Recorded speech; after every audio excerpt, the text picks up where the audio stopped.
Hi guys, it's me again, and today I'm going to be restoring this pair of old needle nose pliers I found. So the handles are in really rough shape. There is some dirt on it, and worst of all, the tip is misaligned, which makes it unusable. So let's try restoring it.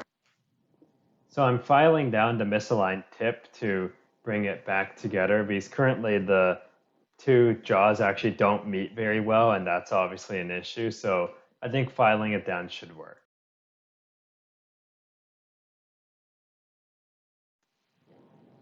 So now the tip of the pliers is nicely repaired. They meet correctly again. So we can move on to sharpening the actual jaws because all the cross hatching is worn away. To restore the cross hatching, I just use a triangular file and put it inside the existing cross hatch and just sharpen it a little by filing a couple times and then turning the file and sharpening the hatches going in the other direction. It takes a lot of attention to detail, but the results seem to be decent. So after removing the cut up and burnt handles, I'm just using my drill mounted wire wheel to clean up and polish the metal parts of the tool. And this removes most of the dirt and any corrosion, but unfortunately it does not seem to be strong enough to remove the patina, which I guess might be a good thing too, because it lets it show its age.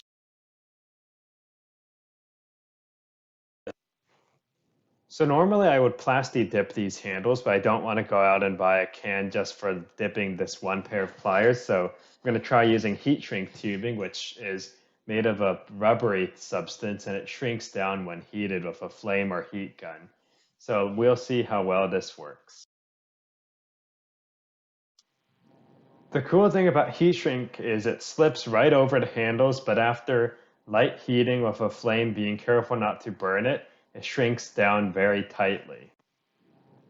So here are the restored pliers. The heat shrink handles actually turned out pretty well, and I'm actually going to give this pair of pliers to my grandma because she needs some basic pliers for around the house jobs, but I think the restoration turned out nice, and this saved another good quality American made tool from the scrapyard, so that's always good. I hope you guys enjoyed this video, and see you on next time.